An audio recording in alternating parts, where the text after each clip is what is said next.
Et oui, il n'y a pas de hasard, il n'y a que des rendez-vous. Et on se retrouve aujourd'hui pour un update lecture, ou bilan lecture, appelez ça comme vous voulez.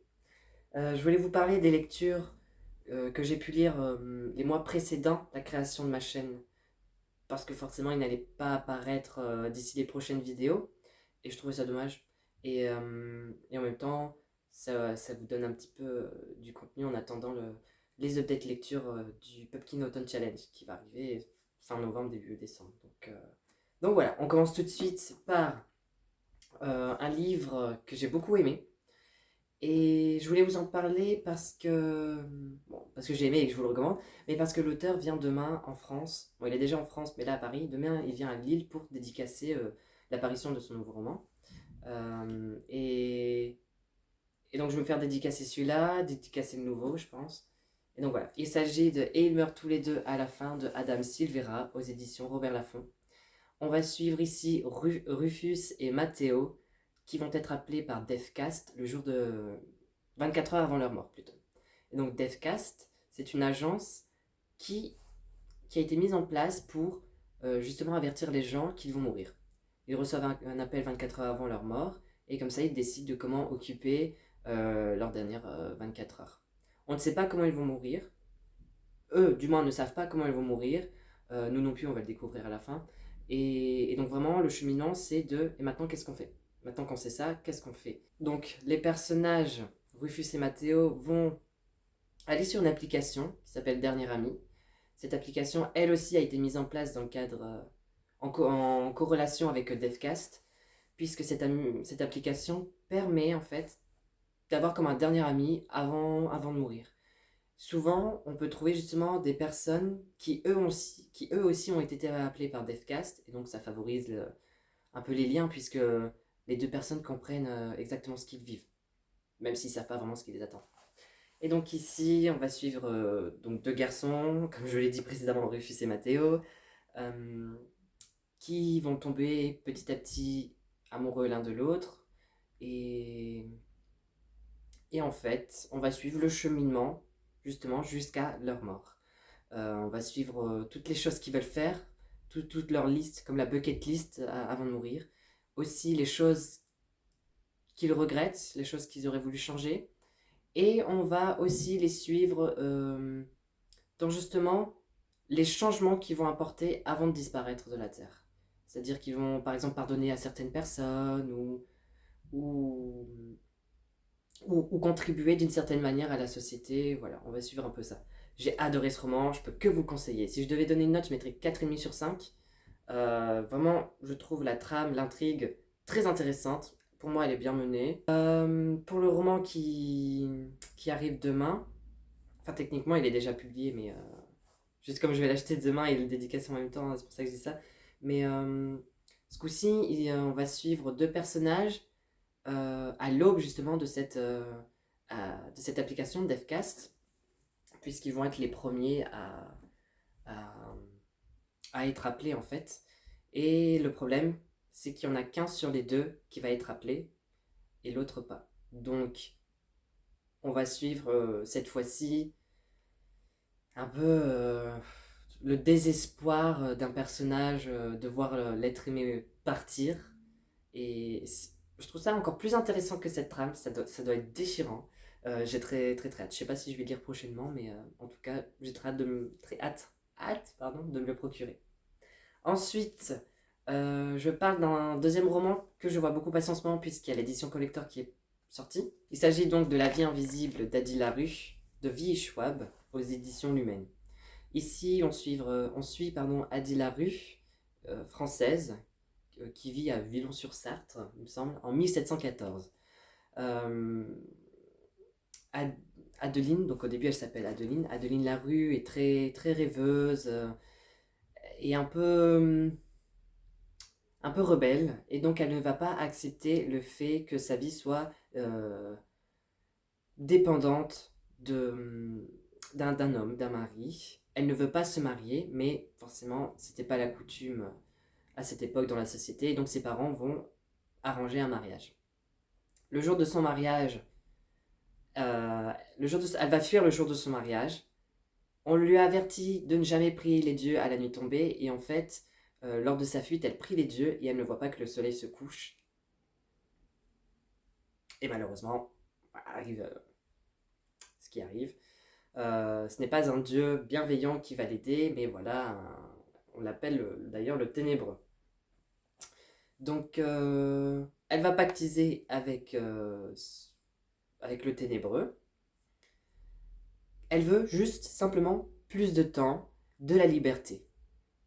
Et lui, on peut dire, hein, c'est un espèce de démon, le ténébreux, ou le dieu ténébreux, va jouer sur les mots, un peu, un peu malicieux, il va jouer sur les mots, et en fait, il va juste retenir le terme liberté dans le sens de absence de responsabilité, et le terme plus de temps dans l'immortalité. Donc Adeline Larue va devenir immortelle et libre, puisque plus personne ne se souviendra d'elle. C'est comme si elle n'avait jamais existé.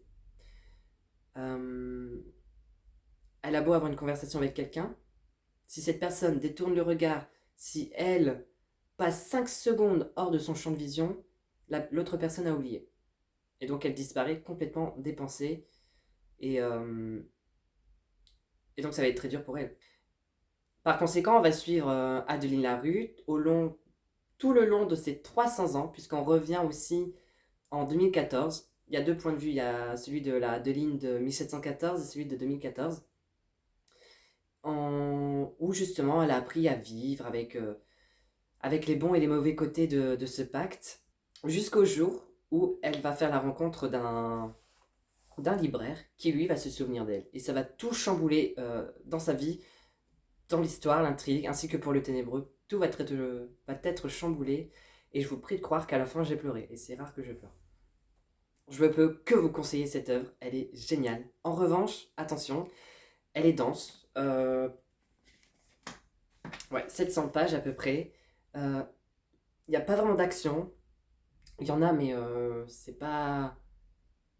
C'est assez épisodique. Ça se fait très lentement, c'est très très contemplatif. Mais qu'est-ce que c'était beau. Il y a beaucoup de poésie dans ce livre, et vraiment foncez, lisez-le. Ensuite, je vais vous parler de 2 tomes d'une même saga. J'essaye de les lire parce qu'il y en a beaucoup et donc il faut se mettre à jour. J'ai découvert cette saga grâce au film, il me semble, que j'adorais. En plus, il y a Lily Collins dedans. Vous l'aurez peut-être compris, il s'agit de The Mortal Instruments. Donc le tome 1, La Cité des Ténèbres, et le tome 2, La Cité des Cendres, chez Pocket Jeunesse.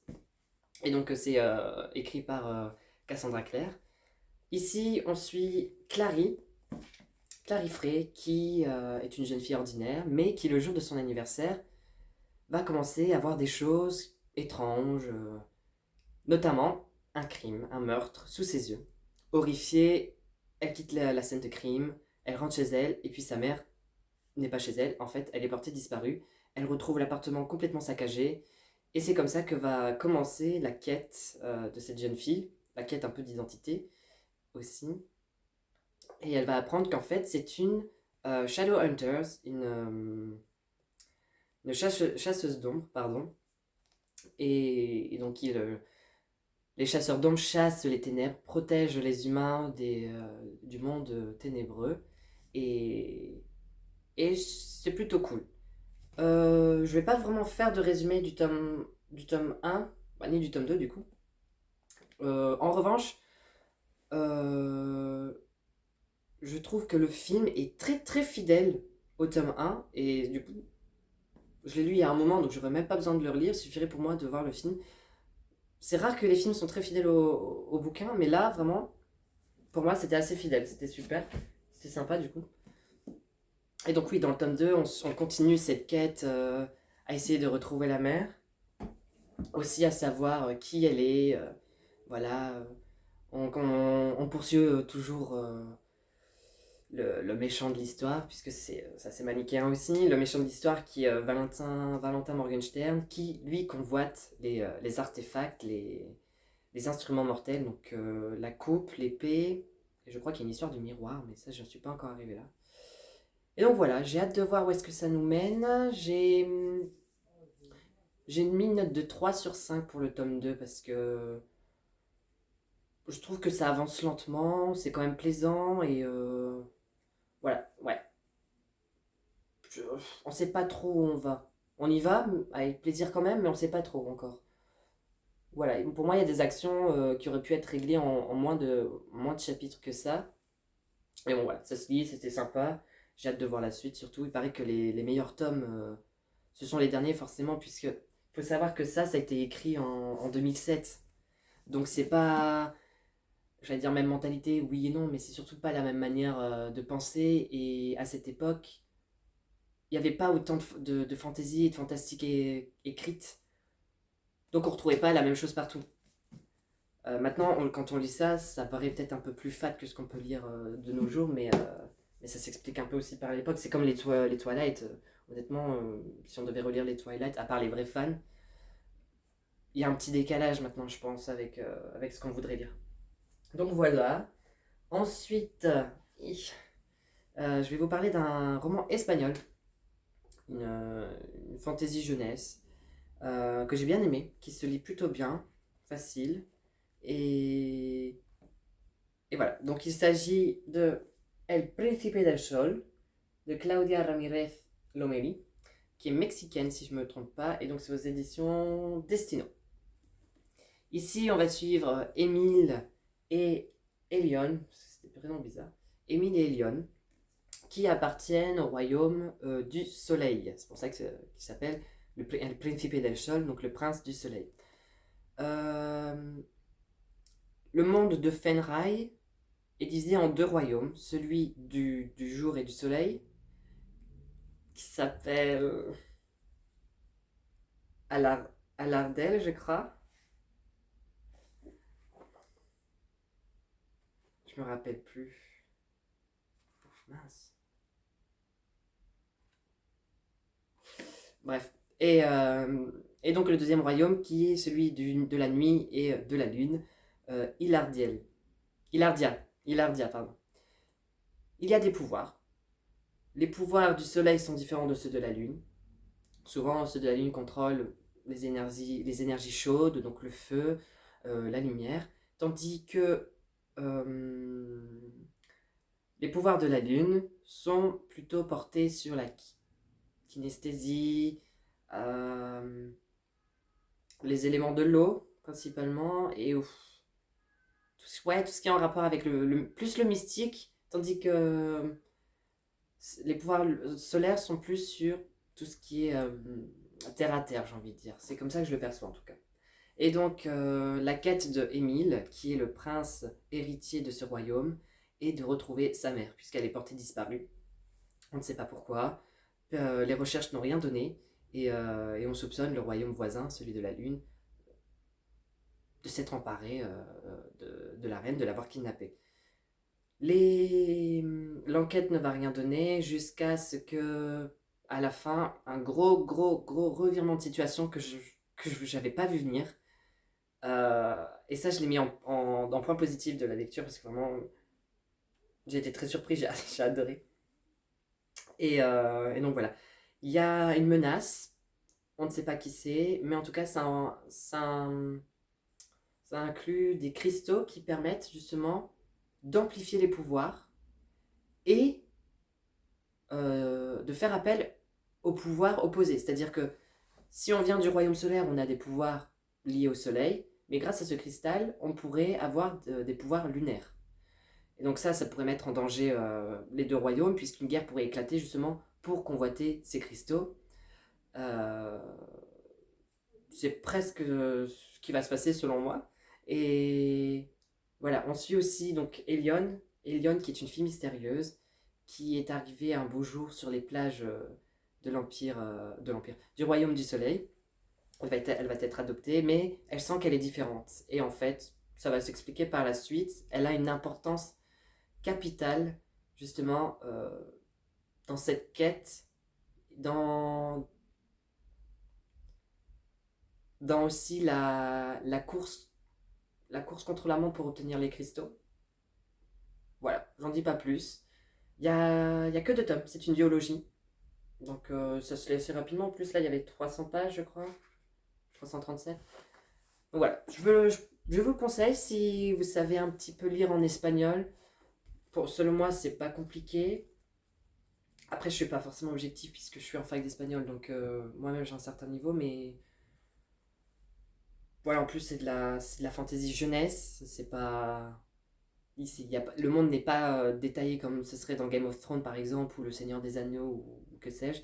Non, ça reste accessible seulement. Donc voilà, je peux vous le conseiller. En plus, c'est une biologie, donc ça se finit assez vite. C'est très sympa. Et pour la fin, en dernier livre, il me tardait de commencer cette saga. J'avais essayé il y a de ça 5-7 ans, je sais plus exactement, bah, au moment où elle est sortie. Et bon, c'était à une époque où je lisais pas encore assidûment et donc j'avais arrêté. Là, je l'ai reprise et c'était incroyable. J'ai adoré ce monde. Il s'agit de Cinder, des Chroniques lunaires, écrit par Marissa Meyer et c'est aux éditions Pocket Jeunesse aussi.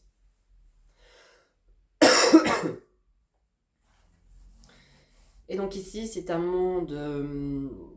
alors c'est une fantaisie dystopique sur fond de réécriture de contes. Donc on va suivre Cinder qui s'apparente à Cendrillon. Euh, Cinder est une cyborg en fait. Elle a des membres qui sont robotiques et elle a été adoptée donc par sa belle-mère et son beau-père en fait. Donc c'est pas exactement comme le conte. Elle a un petit peu modifié justement les bases, ce qui est très sympa, ça change. Et donc oui, c'est pas la fille du père, elle est adoptée. Et, et en fait, donc dans ce royaume, c'est un empire plutôt, dans l'empire, il y a une épidémie qui frappe, toute, qui frappe tout l'empire et, et impossible de trouver un remède. Donc les gens sont hospitalisés et en fait ils meurent. Il n'y a pas, il y a aucune cure.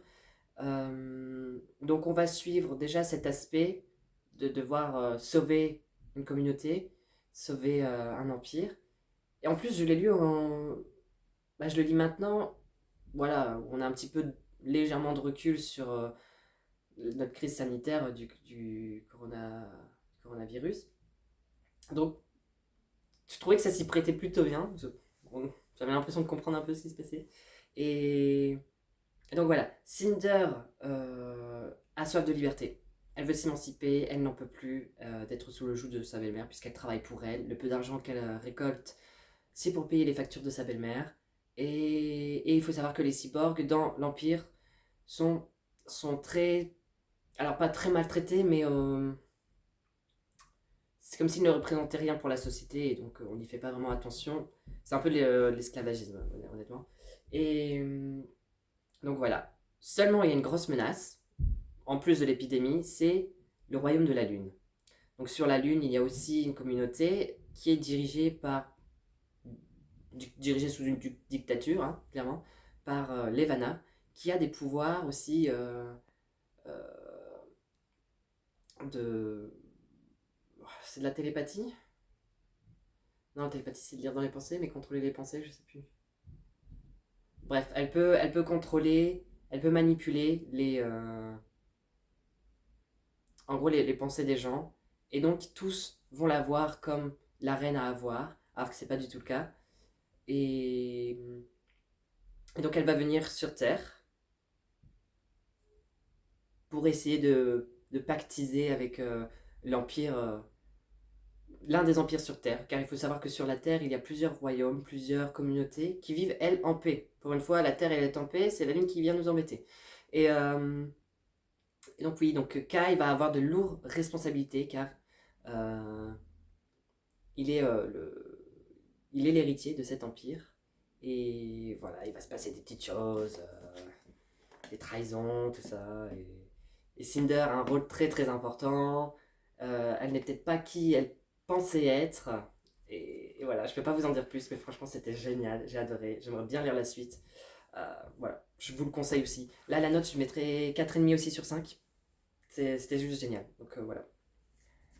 C'est tout pour cette vidéo. J'espère que ça vous a plu. J'ai adoré parler des livres que j'ai lus et que j'ai tous appréciés. De bonne lecture. N'hésitez pas à me dire en commentaire ce que vous en avez pensé. Si vous avez des questions par rapport aux livres en espagnol, par exemple, je peux faire une vidéo d'autres recommandations de livres en espagnol. Et voilà, dites-moi vos lectures, n'hésitez pas à commenter. C'est tout pour cette vidéo. Je vous retrouve dans une prochaine pour parler certainement d'un book haul. Et voilà, je vous dis à la prochaine pour la suite, au prochain chapitre.